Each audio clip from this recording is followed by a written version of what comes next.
Okay, dear friends, good evening. How are you? My friends, today we have to start with the 5 MCQ questions, and after that, once again, we have to resume the topic on religion. पहले हम लोगों को 5 MCQ question solve करना है जो आप अच्छे ढंग से कर लेते हो. तो चलो इंग्लिश के इस क्वेश्चन को मैं डालता हूं. Question number first. प्राचीन भारतीय इतिहास के संदर्भ में निम्नलिखित में से कौन सा से बौद्ध धर्म और जैन धर्म दोनों में समान रूप से विद्यमान था थे? एक, तप और भोग की अति का परिहार. Avoidance of extreme penance and indulgence. Point 2, वेद प्रामाण्य के प्रति अनास्था. Rejection of authority of Vedas. Authority of Vedas. Third, कर्मकांडों की फलवत्ता का निषेध. बोथ वे are having the perception of futility of rituals. मतलब आपसे पूछा जा रहा है कि बौद्ध और जैन पंथ में दोनों में समान क्या है? एक है तप और भोग की अति का परिहार. Avoidance of extreme penance and indulgence. ना तो ज्यादा भोग ना ज्यादा तप.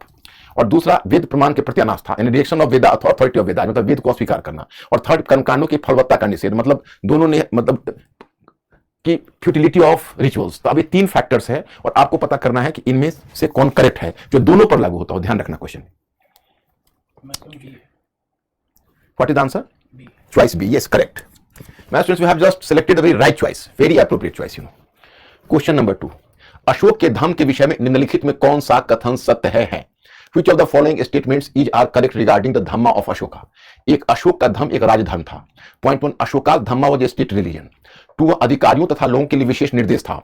It was certain instructions given to the officers and people by the state. Third, यह सहयोग एवं सद्भावना की बात करता था. It talked about cooperation and tolerance. Point 4, यह लोगों को अपने व्यक्तिगत धर्म के प्रति समर्पित रहने का संदेश देता था. Point 4, it give the message to the people to remain dedicated to his personal religion. अभी 4 चॉइसेस आपको है, आपको सिलेक्ट करना है कि व्हाट इज और are correct. Choice A 3 only, choice B 1 and 3, choice C 1, 2 and 3, and choice D all 1, 2, 3 and 4.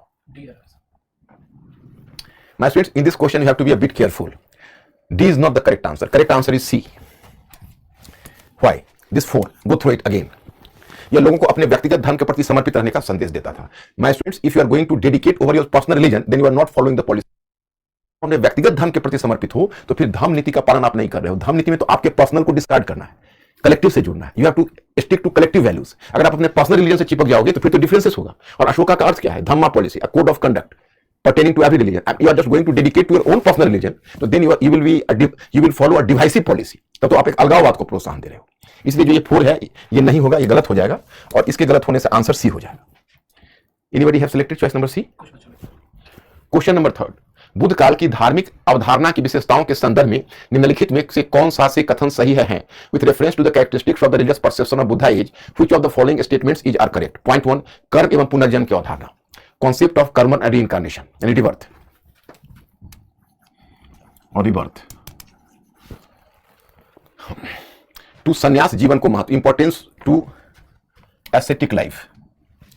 And 3, वाणिज्य व्यापार एवं नगरीकरण का विरोध, to oppose urbanization trade and commerce. And you are having the choice. अब आपके पास जो चॉइस है वो है ए का 1 ओनली, बी का 1 and 2, सी का 2 and 3, एंड डी का 1, 2 and 3. B. Yes, good, correct answer, correct answer. Question number 4. Upanishad ने assertion and reasoning. Assertion, Upanishad ने वैदिक धार्मिक परंपरा को अस्वीकार कर दिया. रीजनिंग, उसने यज्ञ की जगह ज्ञान के महत्व पर बल दिया. The Upanishad rejected the Vedic religion. The Upanishad emphasize that knowledge is more important than sacrifice. अब my students, be careful while answering the question. Go through both the statements very carefully. आप दोनों जो कथन है उस पर बहुत गंभीरता से गौर करके फिर आंसर करो.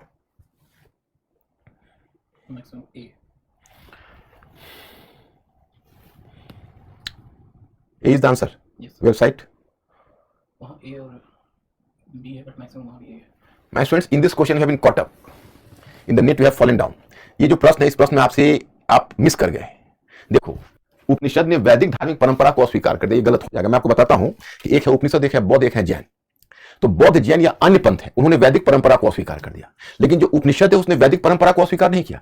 उपनिषद का मकसद वैदिक परंपरा को मजबूत बनाना था. उसका मकसद वैदिक परंपरा को रिजेक्ट करना नहीं था. उसका मकसद था वैदिक परंपरा को मजबूत बनाना. वो वैदिक परंपरा को मजबूती प्रदान करने की बात करता है उपनिषद.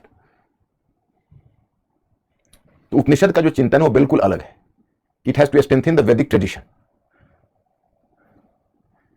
वह केवल यज्ञ को रिजेक्ट करता है, वैदिक परंपरा को स्वीकार नहीं करता. उपनिषद का नाम ही है वेदांत, वेदों का अंत, मतलब वेदों की परंपरा को पराकाष्ठा पर पहुंचाता है. इसलिए ये जो ये स्टेटमेंट है वो गलत हो गया और आर करेक्ट है. तो इसका आंसर डी होना चाहिए था. डी. ओके मिस्टर अंकुर, डी थे. क्वेश्चन नंबर 5, बुद्ध काल में धार्मिक पंथों की बहुलता के लिए निम्नलिखित में किस किन कारक को उत्तरदायी मानना जाना उचित है? Consider the following factors which was were responsible for the presence of multiplicity of religious sects during Buddha age. Point 1, व्यापक कृषि अधिशेष यानी point 1, wide aggregation surplus.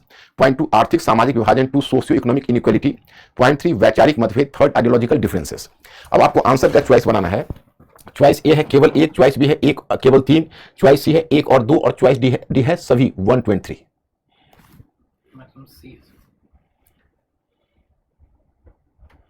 My students, here in this question D is the answer, D। क्योंकि व्यापक कृषि अधिशेष, अगर अनाज नहीं मिलता तो इतने सारे धार्मिक पंथ, इतने सारे सेक्ट्स कैसे आते? दूसरा है आर्थिक सामाजिक विभाजन, क्योंकि आर्थिक सामाजिक विभाजन है तो सबके बीच तनाव है। और तीसरा है वैचारिक मतभेद, वैचारिक मतभेद होगा तभी तो अलग अलग धार्मिक पंथ खड़े होंगे। तो तीनों के तीनों करेक्ट है। But my students, you have done well, आपने बहुत अच्छा परफॉर्म किया। एक्चुअली है ऐसा कि क्वेश्चन आज के थोड़े ज्यादा कॉम्प्लेक्स और चैलेंजिंग थे। मुझे पहले भी लग रहा था कि आप लोगों के लिए थोड़ी सी मुश्किल होगी, but still I am having the confidence, कोई बात नहीं, कभी डिफिकल्ट क्वेश्चन भी चलेगा। आज का क्वेश्चन थोड़ा ज्यादा डिफिकल्ट था तो उसमें 1-2 क्वेश्चन में आपको दिक्कतें हुई, बट स्टिल यू कैन से you have perform very well. कुछ क्वेश्चन तो आपने इतने अच्छे से सॉल्व किए कि it was surprising for me. चलिए अब हम आगे बढ़ते हैं। कल आपको याद होगा कि हम लोगों ने मौर्यकालीन धर्म लगभग अशोका के धर्म तक मैंने आपको बताया था। वो वेयर इज मैप?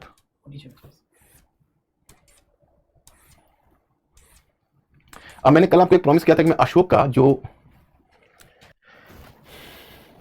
हाँ इससे पहले एक और भी मैंने काम आपको दिया था कि क्या महात्मा बुद्ध को आप एक क्रांतिकारी सुधारक मानते हैं? अपने मत के पक्ष में उत्तर दीजिए।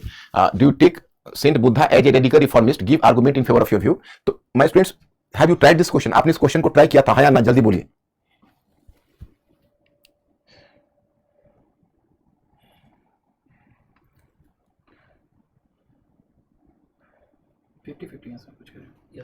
अच्छा, इस क्वेश्चन में आप सॉल्व कर लेंगे मेरे कंटेंट जो मैंने दिया है उसके बेसिस पर, या मैं आपको थोड़ा उत्तर लेखन सिखाऊं, बताऊं? और बताऊं तो एक हमारे आपके बीच का एक शर्त हुई थी, मैं एक ही लैंग्वेज में स्ट्रेट लाइन जो लिख कर दिखाऊंगा एक ही लैंग्वेज में, तो मैं किस में लिखूं और कौन सा बोल दूं? मैं ओरली ट्रांसलेशन बोल दूंगा, कहें तो हिंदी में लिखूं, इंग्लिश में बोल दूं, कहें तो इंग्लिश में लिखूं, हिंदी में बोल दूं। बोलिए। हिंदी।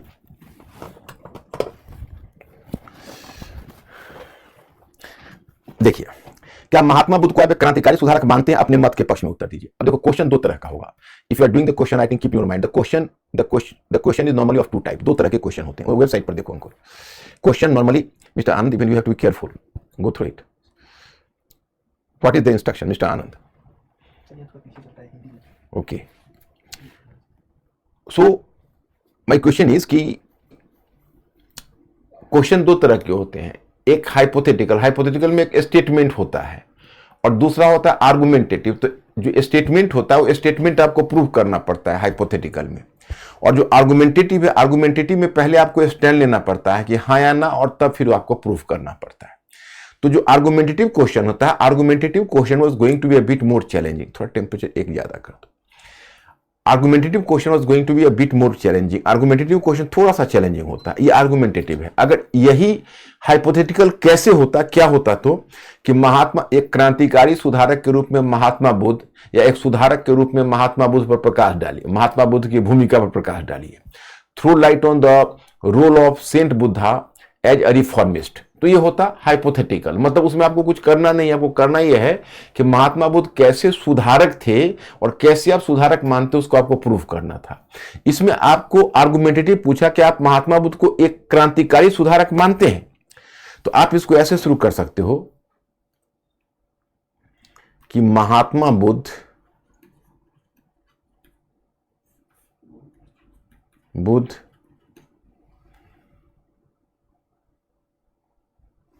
चाहे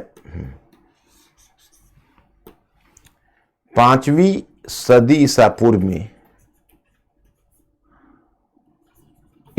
में महात्मा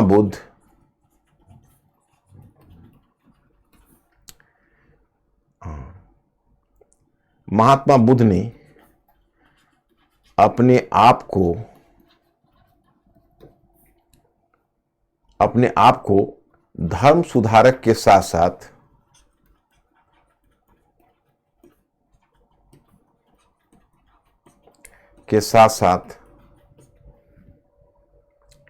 साथ समाज सुधारक के रूप में स्थापित किया।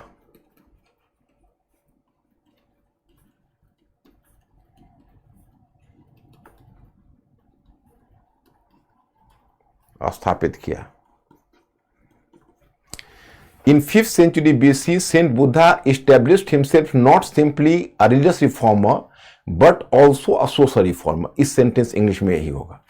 तो अब हमने जैसे क्वेश्चन स्टार्ट कर दिया, अब इसमें कुछ बातें हम इस तरह से लिखेंगे। उनके कुछ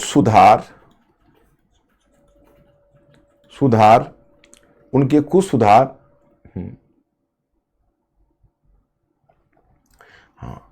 अपने युग में, उनके कुछ सुधार उनके युग के लिए रैडिकल थे। रैडिकल का मतलब होता है कि मूल परिवर्तनवादी। उनके कुछ सुधार उनके युग के लिए रैडिकल थे। Some of his reforms were radical during his era. अब इसमें पहले एक डॉट देकर उनका सुधार देखेंगे कि उन्होंने अब मैं इसको लिखता नहीं हूं, मैं आपको बता देता हूं। एक बिंदु उठाएंगे, उन्होंने आत्मा एवं परमात्मा के संबंधों को अस्वीकार, आत्मा एवं परमात्मा के अस्तित्व को अस्वीकार करते हुए घोषित किया कि न आत्मा है न परमात्मा, जो उस युग के लिए एक बहुत बड़ी बात थी। माने ही denied the existence of soul and Brahma, soul and God, and establish that कि there is neither soul nor God, क्योंकि वो अपने युग में धार्मिक विवादों से बचना चाहते थे। दूसरा कहो कि उन्होंने वैदिक परंपरा को, उन्होंने वैदिक कर्मकांड और वैदिक परंपरा को अस्वीकार कर दिया। ओके। फिर दोगे, उन्होंने वर्ण एवं जाति व्यवस्था को अस्वीकार किया। He denied the varna and the caste system, caste division, and he opened the gate for nirvana even for Shudras. और उन्होंने निर्वाण का दरवाजा शूद्रों के लिए भी खोला। कहोगे तो मैं आपको इसमें थोड़ा सा हेल्प और कर दूं, जैसे ये है और इसके बाद हम यहां इसको कहोगे तो थोड़ा ऊपर उठा देता हूं। यहां पर देंगे, उन्होंने आत्मा एवं परमात्मा दोनों के अस्तित्व को अस्वीकार करते हुए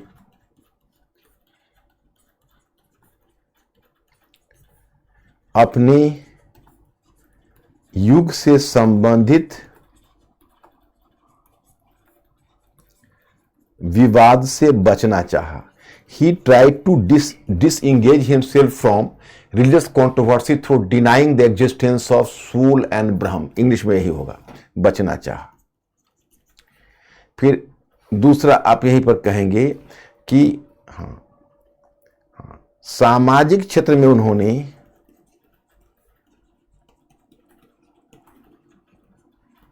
उन्होंने वर्ण एवं जाति को अस्वीकार करते हुए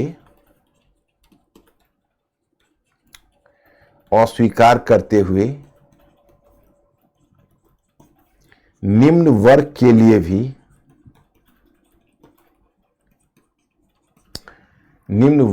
भी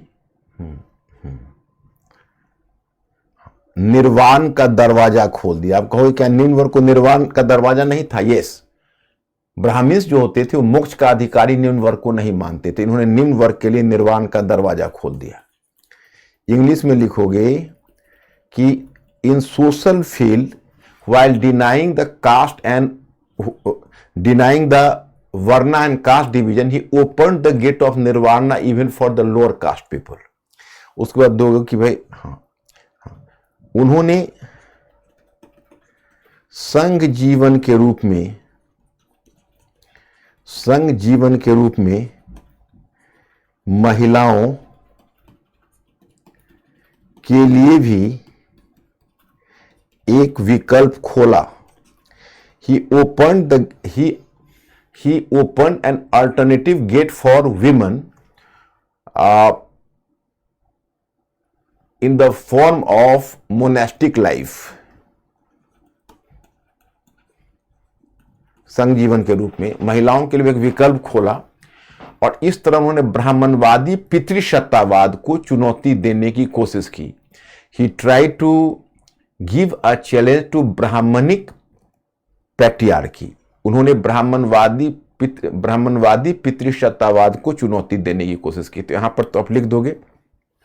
अब एक दो पॉइंट और भी दोगे। उन्होंने व्यापारी वर्ग को, उन्होंने अहिंसा पर बल देकर पशु बलि की निंदा कर दी। आप वो देना चाहो तो सही, चाहे पशु बलि की निंदा करके कृषि अर्थव्यवस्था को प्रोत्साहन दिया।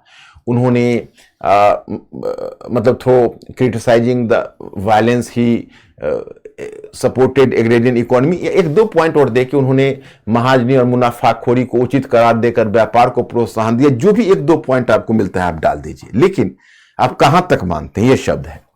फिर इसको अगर पैराग्राफ चेंज कीजिए, पैराग्राफ चेंज करके लिखिए हाँ, हाँ, परंतु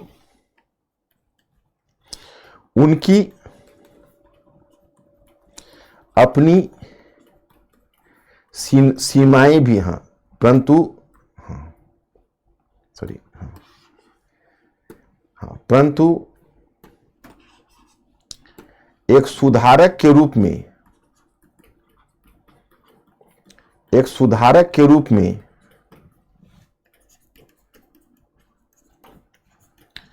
बौद्ध पंथ की अपनी सीमाएं भी रही।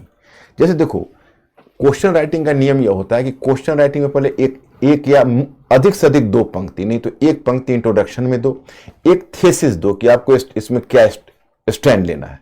तो स्टैंड आप लेते हो कि उनके कुछ सुधार रेडिकल थे। अब यहां पर लेते हो परंतु उनके कुछ, एक सुधारक के रूप में बौद्ध पंथ की अपनी सीमाएं भी थी। अब यहां पर दिखाते हो कि बौद्ध पंथ की अपनी सीमाएं भी थी। अब दो सीमाएं दिखा दो कि सॉरी, एक सुधारक के रूप में महात्मा बुद्ध, बौद्ध पंथ नहीं, महात्मा बुद्ध की अपनी सीमाएं भी थी।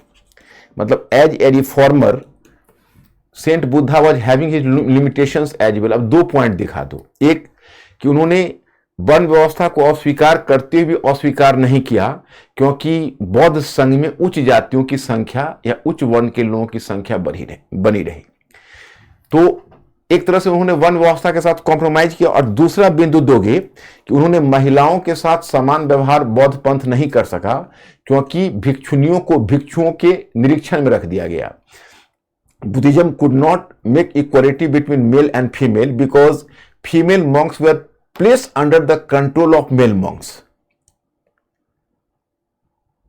और under the strong supervision of male monks। अब आपने कह दिया, अब उसको निष्कर्ष दे दो। इसलिए हम ऐसा कह सकते हैं कि महात्मा बुद्ध एक समाज सुधारक तो थे, लेकिन क्रांतिकारी सुधारक नहीं। क्रांतिकारी कौन होता है पता है? जो पूरी तरह से चीजों को उलट देता है, उसको हम क्रांतिकारी या रेवोल्यूशनरी कहते हैं। So you can take the conclusion that कि saint Buddha was a reformer but not a radical reformer और revolutionary reformer you can say. मतलब वो सुधारक तो थे लेकिन क्रांतिकारी सुधारक नहीं। मतलब हम इस क्वेश्चन को के डायरेक्शन को इसी रूप में पाने की कोशिश करते हैं कि वे सुधारक तो थे परंतु क्रांतिकारी सुधारक नहीं। ओके, तो ऐसे उत्तर लिखा जाता है। अब मैंने दो तीन क्वेश्चन, अच्छा मैं स्टूडेंट थोड़ा सा आप हिट कर दो मिस्टर अंकुर के माध्यम से मुझे कि आपने समझा या कोई दिक्कत। अंकुर पूछिए इनसे।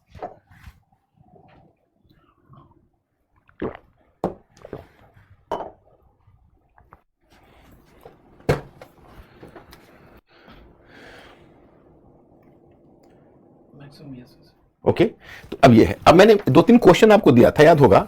इस क्वेश्चन पर मैं दूसरे दिन विचार करूंगा, आज एक दिन इतना लोड नहीं लूंगा। जैसे मैंने बुद्धिज्म पर दो तीन क्वेश्चन आपको दिया हुआ और कहा हुआ है कि ऐसा करिएगा आप कि आप हमको बता दीजिएगा कि आपको ये भी करना है। और उसी क्रम में मैंने आपको याद होगा कि मैंने कुछ क्वेश्चंस, जैसे मैंने ये क्वेश्चन दिए थे कि बौद्ध धर्म की लोकप्रियता का कारण बताइए। तो जो 5-6 पॉइंट उनका सोशल रिफॉर्म्स का पॉइंट और रिलीजियस रिफॉर्म्स का, जैसे उन्होंने वेदों की परंपरा को स्वीकार कर दिया, उन्होंने जाति व्यवस्था को, वर्ण व्यवस्था को अस्वीकार कर दिया, महिलाओं के लिए दरवाजा खोला, व्यापारी वर्ग के लिए यह किया। जो 6-7 बिंदु है वही 6-7 बिंदु आप इस क्वेश्चन में डाल देना। ओके, और क्या महात्मा बुद्ध को, ये तो खैर हो ही चुका है, यही क्वेश्चन में सिमिलरिटी है। और बौद्ध धर्म किन कारणों से विश्व धर्म बना, क्या वर्तमान में इसकी प्रासंगिकता है। तो due to which what were the key factors that enabled Buddhism to evolve into a global religion? Additionally, explored the contemporary relevance of Buddhism in today's world। वर्तमान में इसकी प्रासंगिकता, तो वर्तमान में प्रासंगिकता तो मैं आपको बता ही चुका हूं। और बौद्ध धर्म किन कारणों से विश्व धर्म बना, तो इसमें 4-5 कारण है। एक दिखा देना कि जो राजाओं का समर्थन में आप के द्वारा समर्थन और कनिष्क के द्वारा, मैंने पहले अशोक ने बौद्ध धर्म को संरक्षण दिया, फिर कनिष्क ने। तो you have to mention about the contribution of Ashoka and Kanishka. फिर आप यह बताओगे कि बौद्ध संघ की भूमिका, क्योंकि संघ के जो भिक्षुक थे वो दूर दूर तक क्षेत्र तक जाते थे और दूर दूर तक जाते वो तिब्बत से लेकर चाइना तक बौद्ध पंथ को फैलाया। तो you will just talk about the second one factor. Third one factor में आप बता देना कि जो बौद्ध विश्वविद्यालय है, जैसे नालंदा विश्वविद्यालय है, जैसे बल्लभी का विश्वविद्यालय है, विक्रमशिला है, उदंतपुरी है, तो different universities, Buddhist universities they are also working behind the spirit of Buddhism. And fourth one में बता देना कि बौद्ध पंथ ने ऐसे मुद्दों को उठाया जो केवल भारत के लिए नहीं था, संपूर्ण विश्व के लिए था। आप देखो 4 बड़े मुद्दों को बौद्ध पंथ ने उठाया है, 4 बड़े मुद्दों को। क्या क्या है? पहला, दुख। तो दुख एक ऐसा मुद्दा है जो भारत के लिए भी सत्य है और अन्य देशों के लिए भी सत्य है।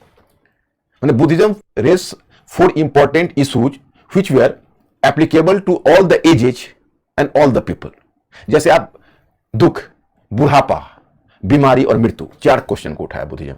दुख, सॉरो, टू बुढ़ापा, ओल्ड एज, बीमारी, डिजीज, मृत्यु एंड डेथ। तो ये 4 ऐसे प्रश्न थे जो सभी देशों पर लागू होते थे। तो इस क्वेश्चन को कल लिख के लाना था तुम लोग। क्वेश्चन नंबर 3 कि बौद्ध धर्म किन कारणों से विश्व धर्म बना और क्या वर्तमान में इसकी प्रासंगिकता, इस क्वेश्चन को कल ट्राई करके आप लोग लाओगे। ओके, हो जाएगा? मैं स्टूडेंट्स इन्फॉर्म करो, ये क्वेश्चन हो जाएगा। क्वेश्चन राइटिंग आप शुरू कर दीजिए, मैं आपको क्वेश्चन राइटिंग धीरे धीरे सिखाता जाऊंगा। So just start question writing, उसमें कोई कोताही नहीं। ओके, क्वेश्चन राइटिंग ट्राई करते रहिए, क्वेश्चन राइटिंग नहीं छोड़ना है। कल तो खैर सैटरडे है, मंडे को मैं देखूंगा। हाँ, वर्ड्स, यस। कितना वर्ड्स दे दूं इसमें? 150 तो कम पड़ जाएगा क्योंकि दोनों है, तो इसे 200 वर्ड्स में लिखना, 200 वर्ड्स में। हालांकि 250 थोड़ा ज्यादा, 250 लिखो, 250 सब लिखिए, 250 में लिखिए। 2 पार्ट में है क्वेश्चन, 250 में लिखिए।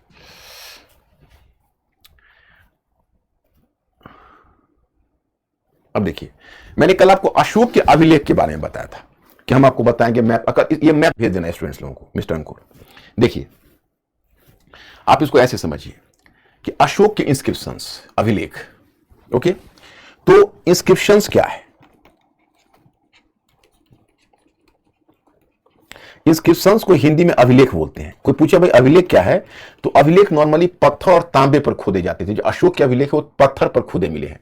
जैसे अशोक के जो आदेश हैं वो पत्थर पर खुदे मिलते हैं, उन्हें अभिलेख कहते हैं। तो orders of Ashoka which were inscribed on stone, so these were characterize as inscriptions, उसको इंस्क्रिप्शंस का नाम दिया जाता है। तो ये जो आदेश है वो पत्थर पर खुदे हैं। अब अशोक के जो अभिलेख हैं उनको 4 कैटेगरी में बांटकर देखा जाता है। पहली बात तो मैं आपको बताऊं कि अशोक के आगमन के साथ एक फेसलेस किंग का एरा समाप्त हुआ। इससे पहले क्या था कि राजा तो थे, बिंबिसार के बारे में भी आप पढ़ चुके हैं, आप अजातशत्रु के बारे में जान चुके हैं, आप शिशुनाग और महापद्मनंद और धनानंद सबके विषय में सुना है, आपने चंद्रगुप्त मौर्य के बारे में सुना है, आपने बिंदुसार के बारे में सुना है। लेकिन इन सबको हम किताबों से या दूसरे सोर्स से अध्ययन करते हैं, इनके बारे में हम कल्पना करते हैं कि ये कौन थे। Ashok was a king who appeared before his people with a face. Ashok लोगों के सामने स्वयं उपस्थित होकर लोगों को संबोधित किया। आर्य शर्मा कहते हैं कि Ashoka was a man speaking to men. Ashoka एक ऐसा व्यक्ति था जो लोगों को प्रत्यक्ष रूप से एड्रेस कर रहा था, लोगों को संबोधित कर रहा था। So he was a man speaking to main.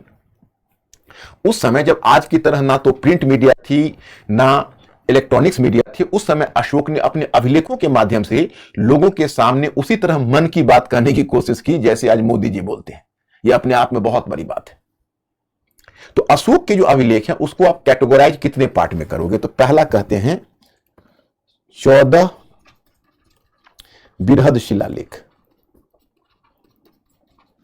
14 बृहद शिलालेख, यानी 14 major rock, 14 major rock edict, 14 major rock edict. दूसरा लघु शिलालेख,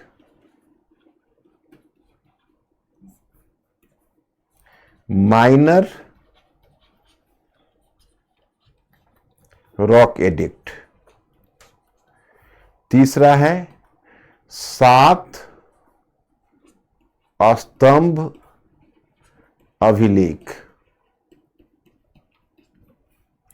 7 पिलर एडिक्ट।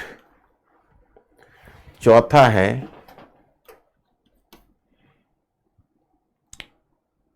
लघु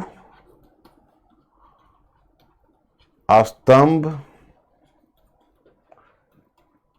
अभिलेख। चौथा है लघु स्तंभ अभिलेख, माइनर पिलर रॉक एडिक्ट। अब देखिए यही चार है। अब मैं चारों का कैटेगराइजेशन बता देता हूं। देखिए, मतलब मैं आपको ये बताना चाहता कि यहां आपको ये मैप चला जाएगा तो उसमें आपको ये बना हुआ है और उसका चित्र भी दिया हुआ है। जैसे मेजर रॉक एडिक्ट्स का है वो चौकोर है यानी स्क्वायर शेप्ड है, फिर ट्रायंगुलर है पिलर एडिक्ट्स का, फिर माइनर रॉक एडिक्ट्स का व्हाइट है और टेरिटोरियल लिमिट्स है। इसमें इसमें पिलर एडिक्ट्स को बांटा नहीं। मैं आपको बता दूं कि इसको ऐसे समझो कि 14 बृहत शिलालेख का मतलब गलतफहमी पहले पैदा यह हो जाती है कि 14 बृहत शिलालेख का मतलब है अशोक के वैसे आदेश जो 14 स्थानों से मिले, गलत है, दैट इज रॉन्ग। 14 बृहत शिलालेख का मतलब गलतफहमी पहले पैदा यह हो जाती है कि 14 बृहत शिलालेख का मतलब है अशोक के वैसे आदेश जो 14 स्थानों से मिले, गलत है, that is wrong. What is correct?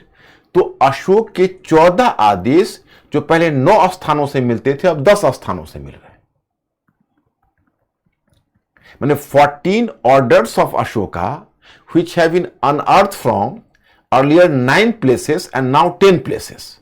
14 उसको बृहत शिलालेख कहेंगे।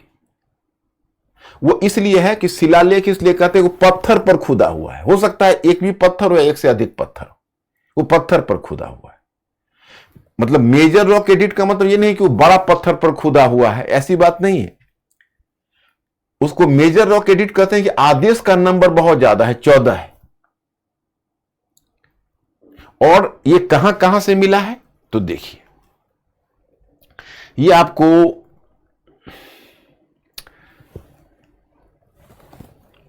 शहबाजगढ़ी और मनसेहरा से मिला है, उत्तर पश्चिम में। ओके, उसके बाद देहरादून के पास कलसी से मिला है, देहरादून के पास। फिर गुजरात में गिरनार से मिला है। ये सब आपको मैप से ही पता चल जाएगा। महाराष्ट्र में सोपारा एक बंदरगाह था महाराष्ट्र में, वहां से मिला है। फिर उड़ीसा से 2 मिला है, धौली और जोगर। और मैं आपको बता दूं कि फिर एररगुड्डी, आंध्र प्रदेश में एक जगह है एररगुड्डी, उससे मिला है। और एक कांधार से भी मिला है, इसको 10वां मानते हैं कांधार से। तो 1 2 3 4 5 6 7 8, ये कौन सा मिशिंग है इसमें? हाँ, सन्नाथी। ये देखो सन्नाथी, ये कर्नाटक से मिला है, सन्नाथी से। ये 1989 में मिला है। तो फिर एक बार काउंट कर लो, कांधार से ही लेते, एक कांधार, एक शहबाजगढ़ी मनसेरा 2 3, कलसी 4, गिरनार गुजरात में 5, सोपारा 6 और धौली जोगर उड़ीसा में 8, सन्नाथी 9 और एररगुड्डी आंध्र प्रदेश में 10। ये 10 है टोटल, 10 स्थान है। फिर जो माइनर रॉक एडिक्ट्स आप देखते हो वो तो मिले हैं 21 स्थानों से, यहां पूरा वर्णन भी नहीं है। तो उसको माइनर इसलिए नहीं कहते कि छोटे पत्थर पर मिले हैं, वो माइनर रॉक एडिक्ट्स इसलिए बोलते हैं कि उनमें आदेश अलग अलग है, इसलिए उसको माइनर रॉक एडिक्ट्स बोलते हैं। उसमें जो आदेश है वो अलग अलग क्षेत्र में अलग अलग 1-2 आदेश हैं बस, इसलिए माइनर बोलते हैं। 7 स्तंभ अभिलेख का मतलब है कि whenever I have to teach you, उसको लघु शिलालेख बोलते हैं, लघु शिलालेख, माइनर रॉक एडिक्ट्स। अब 7 स्तंभ लेख 7 पिलर एडिक्ट्स में बताऊंगा कि जो मैं मौर्य कालीन कला बताऊंगा उसमें बताऊंगा कि अशोक ने एक विशेष प्रकार के पिलर्स बनवाए, that is symbolising Mauryan art. तो वो मैं आपको बताऊंगा। तो एक पिलर्स पर, वो पत्थर पर नहीं खुदवाया है, एक एकास्म पत्थर का बना हुआ पिलर है जो बड़ा पॉलिश्ड है, well polished. So he just engraved his inscription on a well polished pillar। तो 7 स्तंभ अभिलेख या 7 पिलर एडिक्ट्स इसलिए कहते हैं कि उसमें भी आदेश 7 हैं, आदेश नंबर 1 2 3 4 5 6 7, 7 आदेश हैं। उन 7 आदेश पहले 6 स्थानों से मिले थे, अब 7 स्थानों से मिले हैं। अब कहां कहां से, तो दिल्ली, टोपरा और दिल्ली मेरठ, मतलब ये ओरिजिनली था टोपरा और मेरठ में, परंतु फिरोज शाह तुगलक ने उसे उठाकर दिल्ली ले आया था,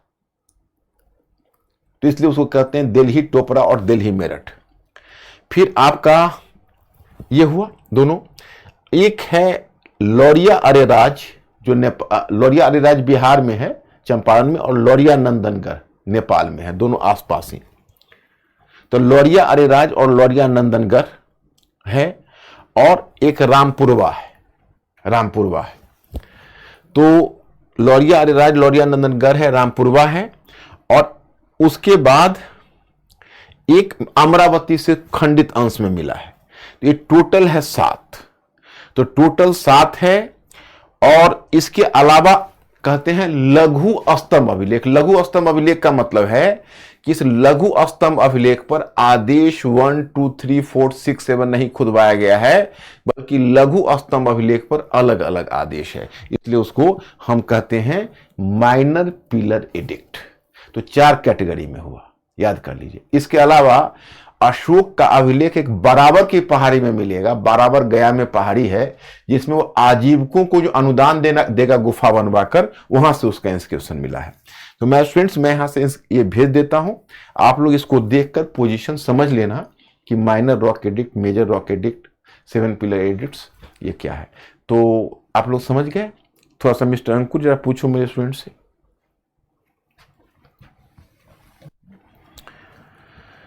थोड़ा हिंट करिए। प्रीति कह रही है sir, is it necessary to learn all the inscriptions? नहीं नहीं, नाम लर्न नहीं करना है, आप एरिया कम से कम देख लो। जैसे देखो अशोक के, मैंने क्यों आपको बताया, कल मुझे कुछ त्रुटि लगी, मुझे कुछ लिमिटेशंस लगा, क्योंकि मुझे लगता है कि स्टूडेंट्स को, देखो मैं कभी भी आपको बहुत फैक्ट्स के जंजालों में खुद नहीं फंसाना चाहता। मैं जानता हूं कि स्टूडेंट के लिए फैक्ट के जंजाल में फंसना कितना मुश्किल है, लेकिन कम से कम अशोक के आप प्लेस आपको याद ना हो, हम ये नहीं कहते हैं कि आप प्लेस याद रखना आपको संभव ही नहीं है, आप यह जान लो मिलने की मेजर रॉक एडिक्ट किसको बोलते हैं, माइनर रॉक एडिक्ट किसको बोलते हैं, पिलर एडिक्ट किसको बोलते हैं, और अशोक के अभिलेख का रिलीवेंस क्या है।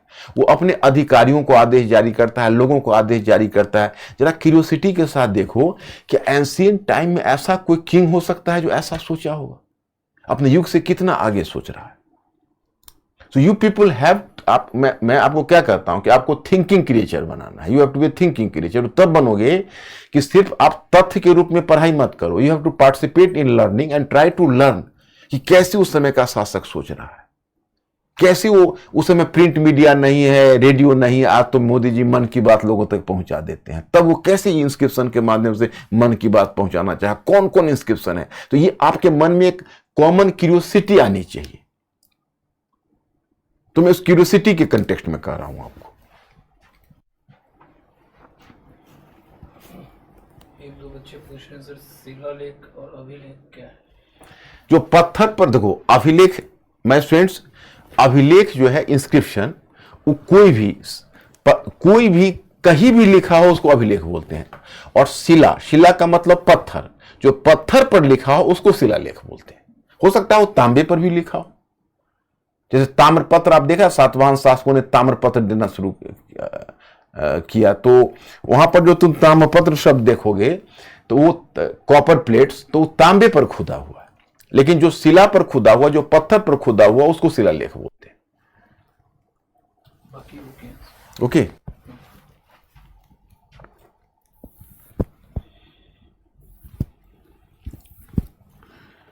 तो कल मैंने, अब इसमें आपको मुझे कौटिल्य की विदेश नीति आपको हमको बताना था।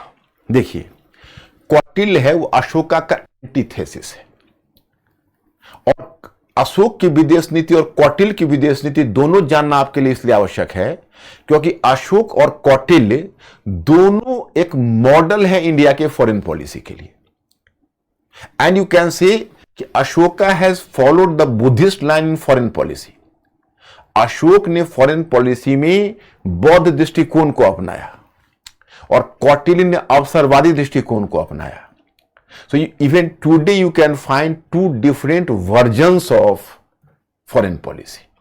One policy was the Buddhist version, another policy was the Kautilya version. मतलब आज भी आप विदेश नीति में दो धाराएं पाओगे, एक बुद्धिस्ट विचारधारा जो आदर्शवादी है, जिसमें पंडित जवाहरलाल नेहरू का गुटनिरपेक्ष आंदोलन है, पंचशील की उद्घोषणा है, या फिर आई के गुजराल का गुजराल डॉक्ट्रिन है, और दूसरी जो कौटिल्य की धारा है उसको सुभाष चंद्र बोस ने फॉलो किया, इंदिरा गांधी ने फॉलो किया। तो इन दोनों का अप्रोच अलग अलग है। अब देखो, कौटिल्य और अशोक के बेसिक दृष्टिकोण में, चाहे घरेलू नीति हो या विदेश नीति हो, अंतर यह है कि अशोक मानता है कि अशोक मानता है means justifies the end. Kautilya, पहले मैं कौटिल्य ही बताता हूं। कौटिल्य मानता है कि मीन्स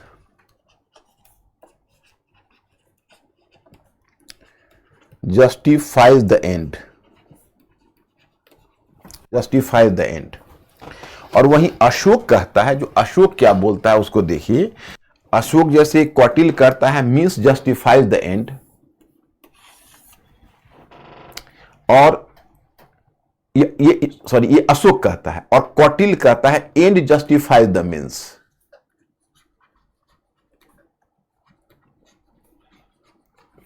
फाइज द मीन्स। अब मीनिंग क्या है मैं बताता हूं।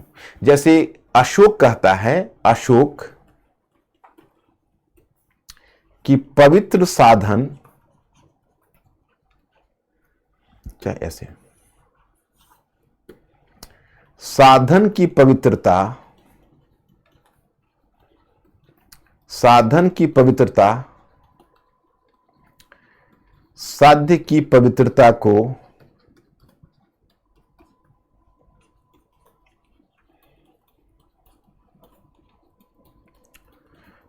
निर्धारित करता है। मतलब साधन की पवित्रता साध्य की पवित्रता को निर्धारित करता है। तो कौटिल्य बोलता है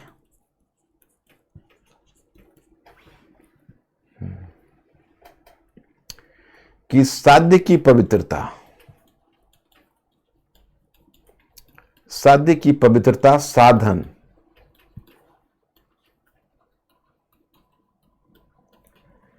की पवित्रता को सुनिश्चित करता है।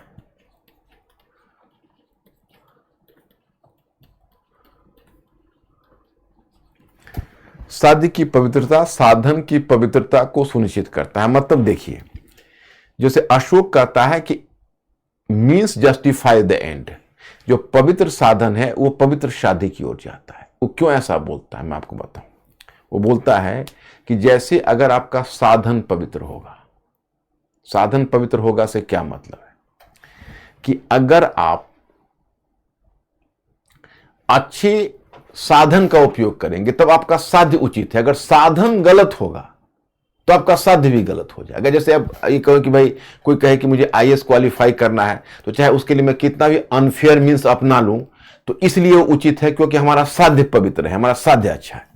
तो ये कौटिल्य बोलता है। कौटिल्य कहता है एंड जस्टिफाइज द मीन्स, कि अगर हमारा साध्य पवित्र है, साध्य अच्छा है, तो हम कोई भी साधन अपना लें, हम चाहे गलत करें, लेकिन उससे कोई फर्क नहीं है। हमारा चूंकि साध्य है, हमारी जो ऑब्जेक्टिव है, उद्देश्य है, वो पवित्र है, माने जो हमारा एंड है वो अच्छा है।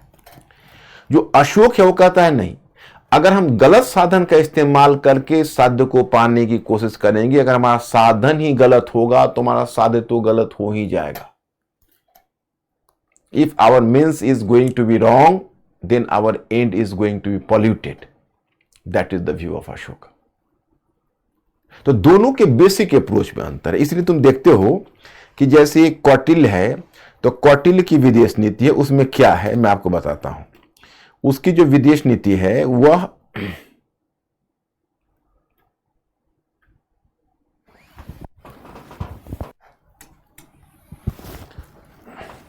अशोक की विदेश नीति तो बता ही चुका हूं, जो धम्म नीति पर आधारित है। और कौटिल्य की विदेश नीति राजमंडल, राजमंडल व्यवस्था पर आधारित है।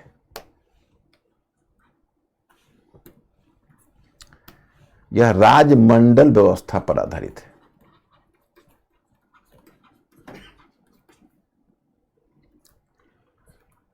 इसको कहते हैं राजामंडल सिस्टम। ये राजमंडल सिस्टम क्या है? मंडल सिस्टम, ये राजमंडल सिस्टम है कि कौटिल्य ने कहा कि देखो एक राज्य को चुना, इसको विजिगीषु कहा। विजिगीषु का मतलब जो भविष्य में विजय करने वाला राज्य, जैसे इसको ऐसे समझो।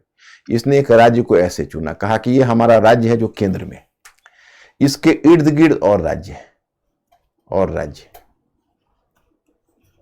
इसके इर्द गिर्द और राज्य। तो कहता है कि जितने पड़ोसी राज्य, ये राज्य को मान लो ये राज्य है, यही सेंटर में है, मतलब इसी के लिए कौटिल्य काम करता है। तो राजमंडल सिद्धांत के तहत कहता है इस राज्य का बाकी राज्यों से जो संबंध है, उस संबंधों को राजमंडल के आधार पर निर्धारित करिए। मतलब राजमंडल का सिद्धांत कहता है कि आपका जो नियरेस्ट पड़ोसी वो आपका शत्रु होगा। क्यों? क्योंकि आपका जो वन संपदा है, आपके संसाधन है, आपके माइनिंग मटेरियल हैं, वो दोनों के कॉमन है। तो आज न कल आपके साथ उसका तनाव होगा। तो your nearest neighbour is your enemy. और फिर उसका सिद्धांत है एनिमीज एनिमी इज फ्रेंड। आपका शत्रु का शत्रु आपका मित्र है। तो उसने पूरे राज्यों को कैटेगराइज करके बांटा, शत्रु राज्य, मित्र राज्य, शत्रु का शत्रु, मित्र का मित्र, शत्रु के शत्रु का शत्रु, enemies enemy enemy, friends friends friends, मित्र के मित्र का मित्र, शत्रु के शत्रु के शत्रु का मित्र, शत्रु के शत्रु के शत्रु मतलब मित्र के मित्र का शत्रु। तो इस तरह से वो पूरे राज्य को कैटेगराइज कर दिया। कहा फॉरेन पॉलिसी में इनका ध्यान रखा जाना चाहिए, और फिर then you have to conduct your foreign policy. फिर आपको अपनी विदेश नीति का संचालन करना चाहिए। तो शिवशंकर मेनन कांग्रेस की सरकार में जो फॉरेन सेक्रेटरी थे, उन्होंने यहां तक कह डाला कि वेस्टफेलिया की संधि में 1648 में, यानी 17वीं सदी में, वेस्टफेलिया की संधि के साथ शक्ति संतुलन की अवधारणा आई। The concept of the balance of power emerged in the treaty of Westphalia. लेकिन वेस्टफेलिया की संधि से 2000 वर्ष पहले कौटिल्य ने अपने अर्थशास्त्र में शक्ति संतुलन की अवधारणा को प्रतिपादित किया था। माने the doctrine of the balance of power was established in Europe in 17th century after the Treaty of Westphalia, but Kautilya has already propounded the theory of this concept of the theory of balance of power 2000 years back. तो मैं students अब ये शक्ति संतुलन की अवधारणा क्या है अभी तो मैं समझाने में अनेबल हूं। मैं आपको समझाऊंगा जब मैं आपको विश्व इतिहास पढ़ाऊंगा, तब मैं बैलेंस ऑफ पावर का कॉन्सेप्ट आपको समझाऊंगा। फिलहाल इतना ही आप जान लीजिए। अब मैं आपको बताना चाहता कि एक तरह से कहिए तो अशोक की विदेश नीति का भी अपना महत्व है और कौटिल्य की विदेश नीति का भी अपना महत्व है। क्या? तो कौटिल्य की विदेश नीति एक छोटे से राज्य के लिए है जो साम्राज्य बनना चाहता है। उसका नाम ही है विजिगीषु, जो साम्राज्य बनने की ख्वाहिश रखता है। Kautilya has talked about a state which is on the way of being an empire. वो एक ऐसे राज्य की बात करता है जो साम्राज्य बनना चाहता है। लेकिन जो अशोक की विदेश नीति है वो एक ऐसे साम्राज्य के लिए है जिसका अखिल भारतीय विस्तार हो चुका है और जिसके पास अब विस्तार के लिए कोई नया क्षेत्र नहीं बचा है। उसके लिए अब एक ही उपाय है कि जिस क्षेत्र में हमने विस्तार किया है उसका उचित संगठन कैसे करें और साम्राज्य में अस्थायित्व कैसे लाएं। तो उसकी धम्म नीति की चिंता अस्थायित्व लाने की है, विस्तार करने की नहीं है। और कौटिल्य की विदेश नीति की चिंता विस्तार करने की है। तो जहां से कौटिल्य समाप्त होता है वहां से अशोक शुरू होता है, क्योंकि युद्ध की एक सीमा है। विदेश नीति माने अवसरवाद की एक सीमा है। जब आप बड़े साम्राज्य बन जाते हो तो एक जगह पर आकर आपको रुकना पड़ता है। So my students, Ashoka starts from there, Kautilya ends, because the Ashokan foreign policy was suited to a big empire which had already expanded to the different parts of European continent. He was not having any new region to expand, so his priority is to stabilize the empire, to give stability to the empire through the policy of Dhamma. तो ये दोनों foreign policy में है। Mister अंकुर को अब आप लोग बताइए कि क्या आप लोग समझ गए, तो फिर मैं आगे बढ़ूंगा। इसमें पहले आप लोग ओके करिए। मिस्टर अंकुर पूछिए मेरे स्टूडेंट से।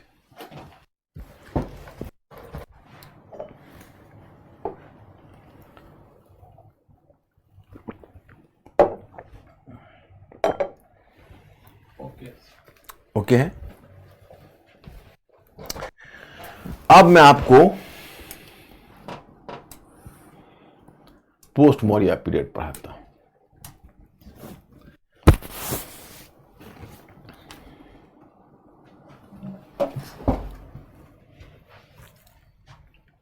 मौर्योत्तर काल। धर्म। आर्य तथा गैर आर्य तत्वों के बीच सामंजस्य, भूमि अनुदान के माध्यम से सीमावर्ती क्षेत्रों में आर्य संस्कृति का प्रसार। Post Maurya period. ये डायग्राम हिंदी इंग्लिश दोनों में बनाऊंगा तो बहुत टाइम टेकिंग होगा, इसलिए मैं आपको बताऊं कि सबसे पहले मौर्योत्तर काल जहां शुरू होता है तो पहली चीज आप डायग्राम में देखना कि आर्य तथा गैर आर्य तत्वों के बीच सामंजस्य, भूमि अनुदान के माध्यम से सीमावर्ती क्षेत्रों में आर्य संस्कृति का प्रसार, यानी harmony between Aryan and non. Harmony की जगह एसिमिलेशन ज्यादा ठीक रहेगा। एसिमिलेशन बिटवीन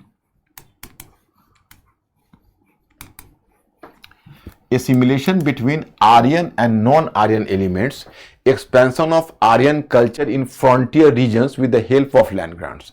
मतलब आपको यहां पर यह दिखाना है कि मौर्योत्तर काल में जैसे धर्म के क्षेत्र में बदलाव क्यों आ रहा है, उसको देखिए। धर्म के क्षेत्र में इसलिए बदलाव आ रहा है क्योंकि मौर्योत्तर काल में, इन पोस्ट मौर्य पीरियड में स्टूडेंट्स, जो पोस्ट मौर्य पीरियड है वो मौर्योत्तर काल में जो भूमि अनुदान आरंभ हुआ तो भूमि अनुदान के माध्यम से ब्राह्मणों और बौद्ध भिक्षुओं को सीमावर्ती क्षेत्रों में स्थापित किया गया। ओके, तो जो सीमावर्ती क्षेत्र में रहने वाले ब्राह्मण थे, जो बौद्ध भिक्षु थे, वह जनजातीय लोगों को अनुशासित जीवन की शिक्षा देते थे। ओके, और जो ब्राह्मण थे वो धीरे धीरे जनजातीय लोगों को वर्ण व्यवस्था के लिए और वर्ण व्यवस्था की ओर खींच रहे थे। मीन्स कि Buddhist monks were giving education and education of a disciplined life to the tribal people, while you can say Brahmins were just, you can say, tempting them to join the Varna division society. So gradually there was the peasantization of tribe, because tribes were, you can say, attracted to join agriculture, to adopt cultivation after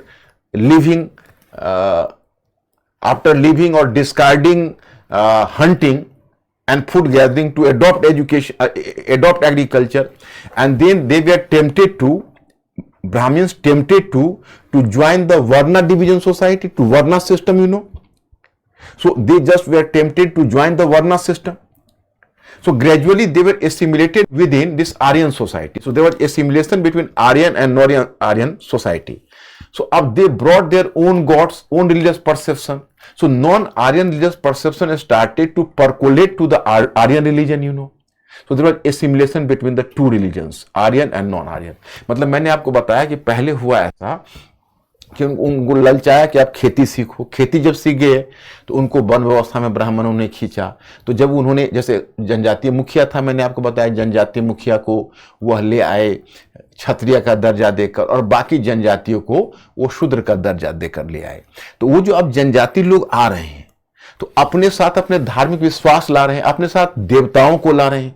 तो उनके धार्मिक विश्वास और देवताओं ने धीरे धीरे आर्य धर्म में अपना स्थान बना लिया। क्योंकि देखो अब ब्राह्मणों के साथ है कि वो चाहते हैं कि भाई, और बौद्ध भिक्षु भी, कि वो ज्यादा से ज्यादा हमारे समाज में आ जाए, हमारे धर्म को एक्सेप्ट कर ले। तो उसको करने के लिए कम से कम उनकी धार्मिक मान्यताओं को तो स्वीकृति देनी पड़ेगी, क्योंकि उनकी कुछ धार्मिक मान्यताओं को स्वीकृति नहीं दोगे तो आपके धर्म को स्वीकार क्यों करेंगे।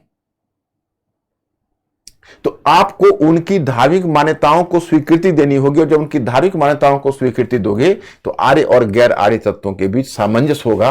तो यही सामंजस्य पोस्ट मौर्य पीरियड में चल रहा, और इसी वजह से धर्म के क्षेत्र में परिवर्तन आ रहा है। जैसे मैं बताता हूं, जैसे आर्यों का धर्म था, तो आर्यों के धर्म में सैक्रिफाइस या यज्ञ का बहुत ज्यादा महत्व था। आपको पता होगा कि वैदिक या आर्य धर्म में सैक्रिफाइस या यज्ञ का विशेष महत्व था। लेकिन जो गैर आर्य पंथ से जो धर्म का तत्व आया, उसमें भक्ति, अवतारवाद और मूर्ति पूजा आ गई। भक्ति, अवतारवाद और मूर्ति पूजा, यानी bhaktism, the theory of reincarnation and idol worship, they came from non Aryan elements. मतलब आर्यों में यज्ञ की प्रथा थी और भक्ति, अवतारवाद और मूर्ति पूजा गैर आर्यों से आ गई और इसने सारे धार्मिक पंथों को प्रभावित करना शुरू कर दिया, सारे धार्मिक पंथों को। यही आपको यहां पर मौर्योत्तर काल में देखना है।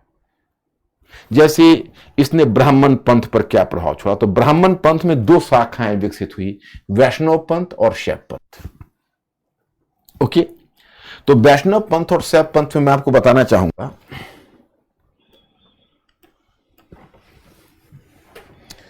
भक्ति, अवतारवाद एवं मूर्ति पूजा, ये गैर आर्य पंथ से आई। इसका प्रभाव अब वैदिक धर्म पर देखा गया। भक्तिज्म,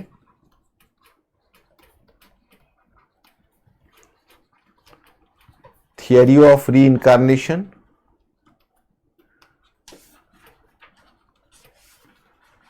एंड आइडल वर्शिप, इसका प्रभाव किस पर होगा पता है? तीनों पर होगा। अब देखो, पहले ब्राह्मण पंथ देखते हो। ब्राह्मण पंथ, ब्राह्मणिक सेक्ट, ब्राह्मणिक सेक्ट्स। अब इसमें आता है पहले वैष्णव पंथ, वैष्णविज्म।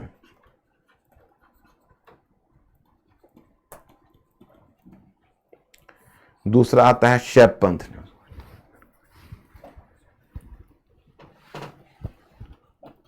शैव पंथ।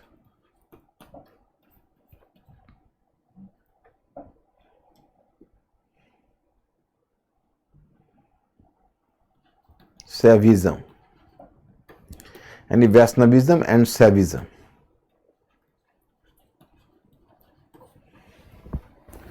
तो वैष्णव पंथ एवं शैव पंथ।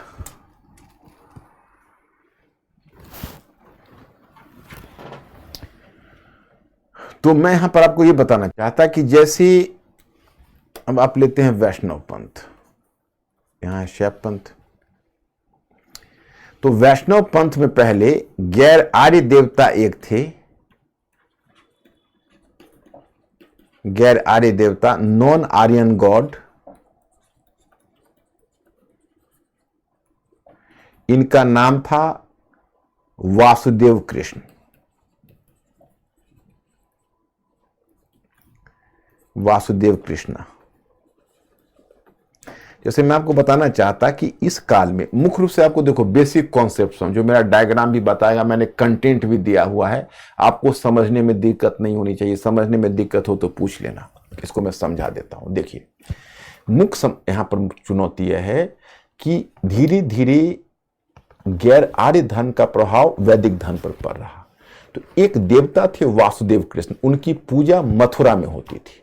वो एक्चुअली पहले ट्राइबल मुखिया थे, पंचवृष्णि नायक बोलते हैं। पंचवृष्णि नायक में 5 ट्राइबल मुखिया थे। एक वासुदेव से देवकी के पुत्र वासुदेव थे, दूसरा शंकरसन थे, वासुदेव कृष्ण के भाई शंकरसन, तीसरा शांब थे, चौथा प्रद्युम्न जो वासुदेव कृष्ण के बेटे थे, और 5वां अनिरुद्ध। इन्हीं को कहते हैं पंचवृष्णि नायक। तो पहले ये ट्राइबल मुखिया रहे होंगे, धीरे धीरे वो एक लोकल कल्ट के रूप में, लोकल डिवाइन कल्ट के रूप में डेवलप कर गए। एक क्षेत्रीय देवता के रूप में वासुदेव कृष्ण का उद्भव हो गया।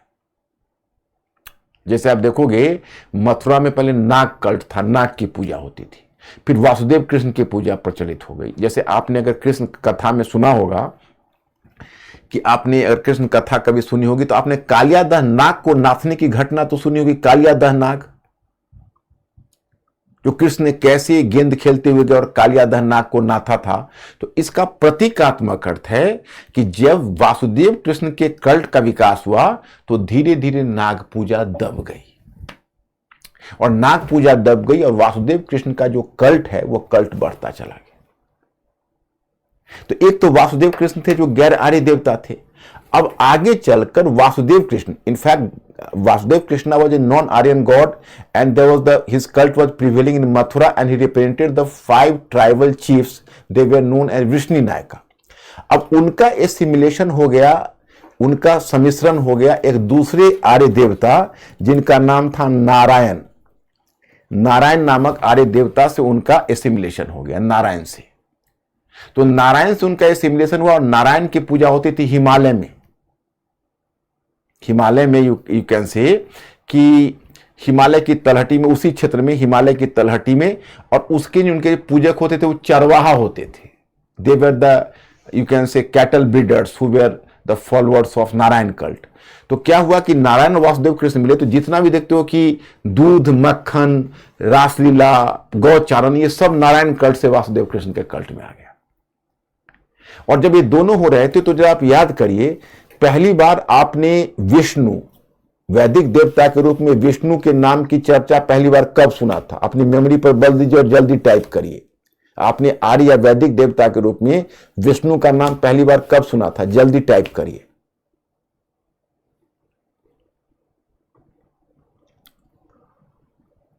B fast.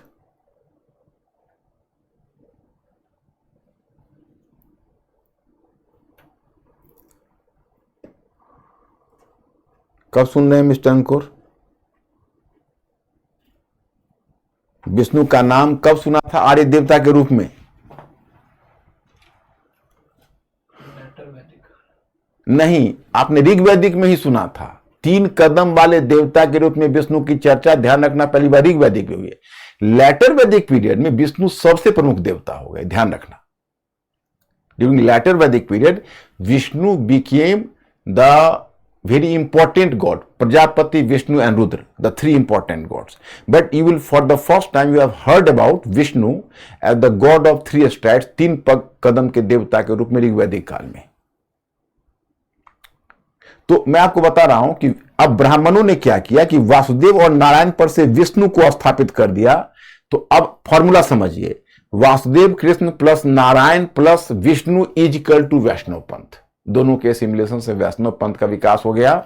और मैं आपको बताऊं कि वैष्णव पंथ में सबसे पहले वासुदेव कृष्ण की चर्चा मिलती है पाणिनि का अष्टाध्यायी में। कहां मिलती है? पाणिनि का अष्टाध्यायी में। फिर एक छांदोग्य उपनिषद है, उसमें विष्णु की चर्चा मिलती है। उनको देवकी का पुत्र और ऋषि घोर का शिष्य कहा गया है। सॉरी,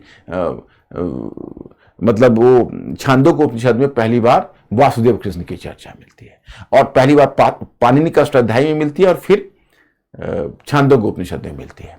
तो इस तरह से आप देखते हो कि विष्णु ये वासुदेव कृष्ण का कल्ट हुआ। दूसरा जो शैव पंथ है, तो शैव पंथ में एक गैर आर्य देवता थे शिव। आप शिव देवता को आप हड़प्पा सभ्यता से ही जानते हो, पाशुपत शिव। और वो शिव देवता की चर्चा, शिव देवता का जुड़ाव हो गया किससे? तो रुद्र से। रुद्र एक वैदिक देवता है। अब मैं पूछूंगा भाई रुद्र की पहली बार कब चर्चा सुनी है? फिर आप उत्तर वैदिक काल मत बोल देना। रुद्र भी ऋग्वैदिक काल से ही है, लेकिन उत्तर वैदिक काल में महत्वपूर्ण देवता बन गए, प्रजापति, विष्णु और रुद्र। लेकिन रुद्र की भी चर्चा पहले ऋग्वैदिक काल में ही है। तो शिव और रुद्र मिलकर बन गए शैव पंथ। अब उन पर भक्ति का प्रभाव। भक्ति क्या है? तो एक निजी देवता के प्रति शरणागति की स्थिति। जैसे आप यज्ञ करते हो, तो यज्ञ में आप मंत्रोच्चारण करते हो, तो मंत्रोच्चारण में एक तरह से बलात् है। जैसे आप अगर मंत्रोच्चारण करते हो तो देवता को न भी चाहत है तो भी आपको देंगे। क्यों? क्योंकि मंत्र की शक्ति से देंगे। उसमें आप अधिकार पूर्वक लेते हो कि भाई हम यज्ञ कर रहे हैं, मंत्र कर रहे हैं। कभी कभी आप किसी सीरियल में देखते हो कि राक्षस यज्ञ कर रहा होता है और देवता घबरा रहे होते हैं कि भाई हमसे एक ऐसा हथियार मांगने वाला है जिसे पृथ्वी का विनाश कर देगा और हम बंध जाएंगे। लेकिन वो बेचैन होते हैं, लेकिन वो हथियार देने के लिए विवश हो जाते हैं, क्योंकि मंत्र की शक्ति है, आप रोक नहीं सकते हो। भक्ति में वो नहीं है। भक्ति में आप एक निजी देवता के प्रति शरणागति की स्थिति है, और आप अपने आप को एक देवता के प्रति समर्पित करते हो, और बदले में उनसे आप कुछ कृपा प्राप्त करने की कोशिश करते हो। तो भक्ति में समर्पण का भाव है। तो यहां पर जो वैष्णव भक्ति और शैव भक्ति है, उसमें एक समर्पण का भाव है। और भक्ति के साथ जुड़ गई अवतारवाद। अवतारवाद क्यों? तो अब देखो, कुछ आर्य देवता है, कुछ गैर आर्य देवता है। तो अब जब गैर आर्य पंथ का प्रभाव आर्य पंथ पर पड़ा, तो वहां का देवता तो अलग थे। अब उन देवताओं को भाई आखिर आर्य पैंथियन में तो स्थान तो बनाना पड़ेगा। You have to create place for even non Aryan gods. तो नॉन आर्यन गॉड्स के लिए प्लेस आप कैसे क्रिएट करोगे? तो it is through the concept of reincarnation. Reincarnation का मतलब हुआ कि अवतार ग्रहण करते हैं। जैसे विष्णु के 10 अवतार माने गए, उसमें 5 अवतार देखो, 5 आरंभ के अवतार जो हैं, जिसमें मत्स्य है, क्रूमु है, वराह है,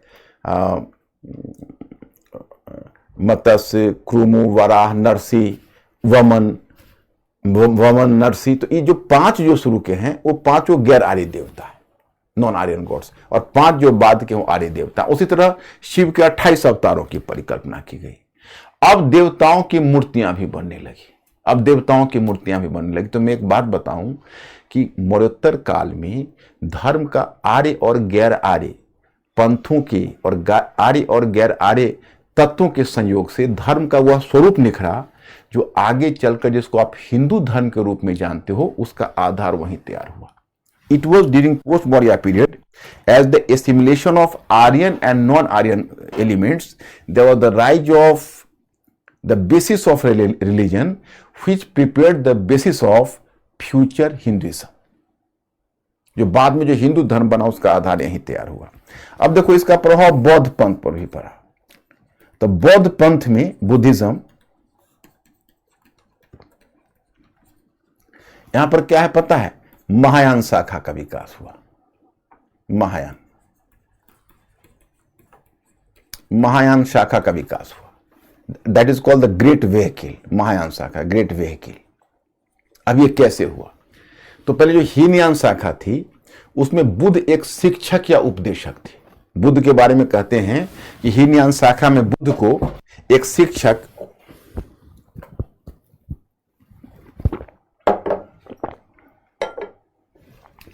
हीनयान शाखा में बुद्ध को एक शिक्षक और उपदेशक के रूप में माना गया। जैसे बुद्ध आए संसार में 9 चर्या और 10 अनुशासन की शिक्षा दी कि भाई आप 9 चर्या और 10 अनुशासन का पालन करोगे तो आपको निर्वाण या मोक्ष मिल जाएगा। Buddha gave instruction to his devotees and to his followers कि if you are going to accept 9 charyas and 10 disciplines, then you can move on the path of salvation और निर्वाण।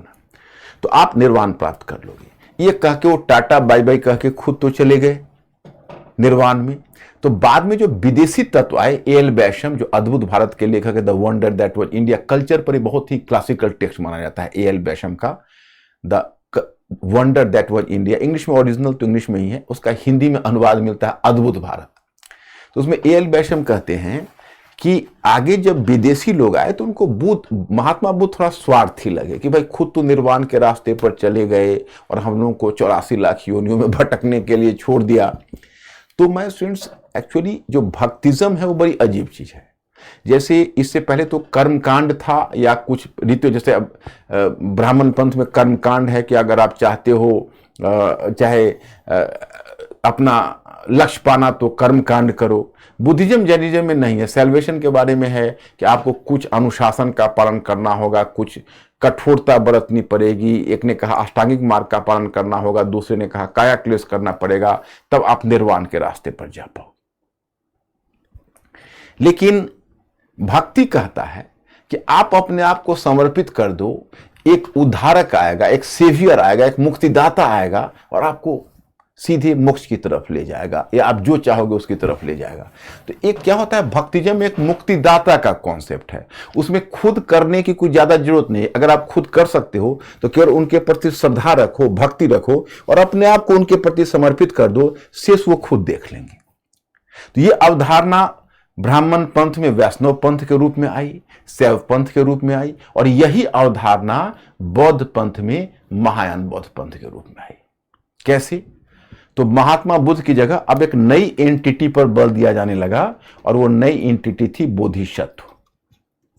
ये नई एंटिटी क्या थी? ये नई एंटिटी थी बोधिसत्व। बोधिसत्व कौन है? Who is Bodhisattva?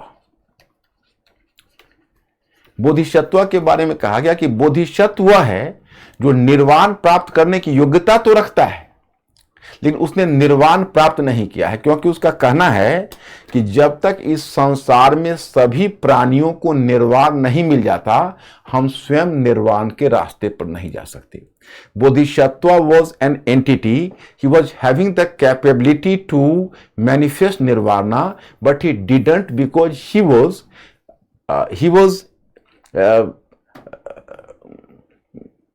he was emphasizing the fact that कि so far as कि every creature on this earth is not going to take nirvana or take salvation, I will never prefer salvation. जब तक इस संसार में सभी प्राणियों को निर्वाण नहीं मिल जाता, हम निर्वाण प्राप्त नहीं करेंगे. किसका प्रॉमिस है? ये प्रॉमिस है बोधिसत्व का. तो ये बोधिसत्व, देखो, बोधिसत्व की कोई ऐतिहासिकता नहीं है. बुद्ध की ऐतिहासिकता है, बोधिसत्व की कोई ऐतिहासिकता नहीं है. वह एक भगवान की तरह एक क्या कहोगे, एकदम अनिश्चित है. मतलब एक ईश्वर की तरह से, ईश्वर को हम देख नहीं सकते, उनकी कोई ऐतिहासिकता नहीं है, हम महसूस कर सकते हैं. तो बोधिसत्व को आप महसूस कर सकते हो. बुद्धा में तो है कि भाई लुम्बिनी में जन्म हुआ, इनके पिता का यह नाम था, इनके माता का यह नाम था, इनकी एक हिस्टोरिसिटी थी. बोधिसत्व की कोई हिस्टोरिसिटी नहीं है. बस वो एक एंटिटी है जिसके पास गुण है, जो निर्वाण खुद प्राप्त कर सकता है. लेकिन कहता है कि नहीं, हम गुणों के हस्तांतरण में, गुरुओं के हस्तांतरण में विश्वास करते हैं. जैसे बोधिसत्व जाता है, गुरु को हासिल कर लेता है और अपना गुण दूसरे को ट्रांसफर करके उसको निर्वाण के रास्ते पर भेज देता है और स्वयं फिर चला जाता है तपस्या करने, नौचर्या और 10 अनुशासन का पालन करने, after transferring his merit to others. तो बोधिसत्व के विषय, जैसे भगवान के विषय में कहते हो ना कि भगवान सब हमारे लिए कर रहे हैं, उसी तरह परिकल्पना आ गई कि बोधिसत्व सबके लिए कर रहा है. तो बोधिसत्व के लिए श्रद्धा आ गई. जो बुद्धा के लिए जितनी श्रद्धा थी उससे ज्यादा बोधिसत्व के लिए आ गई. फिर उसके प्रति भक्ति की भावना आ गई और भक्ति से शुरू हो गई मूर्ति पूजा. अब क्या हुआ कि जैसे पहले बौद्ध संघ था तो बौद्ध भिक्षु भिक्षाटन करते थे. अब क्या हुआ कि चूंकि बोधिसत्व दुनिया की भलाई के लिए काम कर रहा है, और ये जो मौर्योत्तर काल है उसमें तो ट्रेड एंड कॉमर्स का भी काफी विकास हुआ है. आप देखते हो कि आर्थिक प्रगति हो रही है, तो समृद्धि धीरे धीरे आ रही है. एक संपन्न व्यापारी वर्ग और कुलीन वर्ग है. तो चूंकि बोधिसत्व के नाम पर इन्होंने बड़ा बड़ा अनुदान अब बौद्ध संघ को देना शुरू किया. और महात्मा बुद्ध ने मना किया था बौद्ध भिक्षुओं को कि आप कीमती उपहार ग्रहण मत करिएगा. You have not to take the precious gift from others. But the Buddhist monks are going to be slack now. Now they were liberal enough to accept even the precious gift. अब वो इस मामले में काफी उदार हो गए और वो कीमती उपहार भी कबूल करने लगे. तो धीरे धीरे वो कीमती उपहार कबूल करने लगे. तो देखते देखते बौद्ध संघ में धन का जखीरा आ गया. तो बौद्ध संघ में धन का जखीरा आ गया. तो अब बौद्ध भिक्षु पहले देशाटन पर घूमते थे. महात्मा बुद्ध ने शिक्षा दी थी कि वर्ष के 9 महीने आप घूम कर आप भिक्षा प्राप्त करके अपना गुजर बसर करिए. और केवल बरसात के 3 महीनों को उन्होंने कहा बस, उसी बरसात के 3 महीनों में आप एक स्थान पर रुकिए और रुक कर और तब वहां पर आप टिक कर रहिए, अन्यथा आप घूमते रहिए. लेकिन अब तो उनका पूरा वर्ष ही वश हो गया, क्योंकि अब धन का जखीरा हो गया, वो भिक्षा क्यों ले. अब तो जो बौद्ध भिक्षु है वो ठाठ की जिंदगी जीने लगे. एकदम they were living a life of luxury now. और एकदम सोने चांदी का आभूषण पहनने लगे, रेशम के कपड़े पहनने लगे. अब वहां पर बोधिसत्व की मूर्तियों की पूजा होने लगी. बोधिसत्व के भी जैसे ईश्वर के हैं ना कई अवतार, तो बोधिसत्वों के अवतारों की परिकल्पना की गई. अब लोग की तेश्वर एक अवतार थे, दूसरे अवतार पद्म पाणी थे, तीसरे क्षिति गर्भ थे, है ना. तो उसी तरह से 5वां जो आने वाला अवतार था वो मैत्रेय थे, मैत्रेय बुद्धा और मैत्रेय बोधिसत्व. तो इस तरह से उनकी भी कई जन्मों की बात और कई अवतार की बात होने लगी. तो बोधिसत्व हो गए प्रैक्टिकली भगवान या ईश्वर. और बौद्ध संघ में अब उनकी मूर्तियां बनने लगी और उनकी पूजा होने लगी और बौद्ध भिक्षु मठाधीश बनकर बैठ गए. चारों तरफ उनके लाइफ में लग्जरी आ गया, बौद्ध संघ में धन का जखीरा हो गया. जब इतना सारा परिवर्तन हो रहा था तो पहले बौद्ध संघ की भाषा थी Pali. Pali was the language of the common people, the common dialect. तो अब चूंकि बौद्ध भिक्षुओं के लाइफ में लग्जरी आ गई तो उन्होंने लोक भाषा पाली को छोड़ दिया और अभिजात्यों की भाषा संस्कृत को अपना लिया. They adopted the language of elite class and that was Sanskrit. तो उनका पूरा का पूरा चेंज हो गया. इधर से ब्राह्मण्स पहले से ही घात लगाकर बैठे हुए थे, इस पल का इंतजार कर रहे थे। जिस समय बौद्ध पंथ के स्वरूप में परिवर्तन आया, ब्राह्मणों ने तुरंत बुद्ध को विष्णु का 9वां अवतार घोषित करते हुए बौद्ध धर्म को भी अपने में उदरस्त या समाहित करने का ब्राह्मण पंथ में प्रयास किया। तो इस तरह से अब बौद्ध पंथ का चरित्र बदल गया। एक बहुत बड़ा कारण था कि बौद्ध संघ और ब्राह्मण पंथ के बीच अंतर करना मुश्किल हो गया, और आगे चलकर हिंदू धर्म और बौद्ध धर्म के बीच अंतर करना मुश्किल हो गया, क्योंकि उसको बहुत हद तक निगल लिया इन्होंने, बहुत सारी चीजों को अपना लिया, क्योंकि बौद्ध धर्म ने भी वही उन्हीं सब कर्मकांड को अपना लिया जो ब्राह्मण पंथ में पहले से चला आ रहा था। तो ये तो बौद्ध पंथ की बात हुई। दूसरा है जैन पंथ। तो जैन पंथ पर भी भक्तिज्म, अवतारवाद और मूर्ति पूजा का प्रभाव पड़ा, और वहां भी 24 तीर्थंकर की परिकल्पना तो थी। अब तीर्थंकरों की पूजा जैन पंथ में होने लगी, तो जैन पंथ में भी तीर्थंकरों की पूजा होने लगी। इसके अलावा एक और परिवर्तन बताऊं। परिवर्तन क्या मतलब, जैसे ब्राह्मण देवताओं में आपने शिव विष्णु का नाम सुना, तो इसमें आपको पता चलता है कि धीरे धीरे जो ब्राह्मणवादी देवता हैं या ब्राह्मण देव समूह में, ब्राह्मण देव समूह का मतलब ब्राह्मणिक पैंथियन में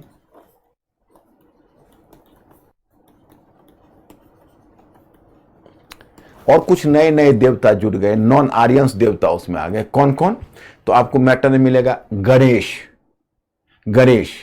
ये पहली बार आर्यन पैंथियन में देवता गणेश इसी समय आए। कुमार कार्तिकेय उनके भाई। देवी पूजा, देवी उपासना, गॉडेस उसी समय आ गई। उसके बाद पशु पूजा, एनिमल कल्ट इसी समय आ गया, नॉन आर्यन से ही आया था।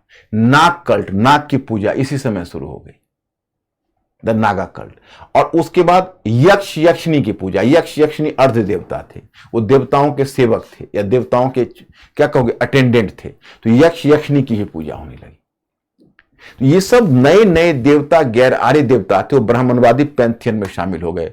तो कुल मिलाकर मैं स्टूडेंट्स, जिसको आप कहोगे कि आगे चलकर जिसे हम हिंदू धर्म के रूप में जानते हैं, later up to 8th century onwards we are going to accept it as a Hinduism. So the basis of the so-called Hinduism was prepared here. माने उस हिंदू धर्म के का बेसिस कहीं ना कहीं इसी काल में तैयार हो गया था, मगर उत्तरकाल आर्य और गैर आर्य पंथों के सामंजस्य से। So my students, please make me clear कि आर यू क्लियर और नॉट। आप स्पष्ट हुए, आप इस कॉन्सेप्ट को समझे या नहीं, मिस्टर अंकुर के माध्यम से मुझे इन्फॉर्म करिए।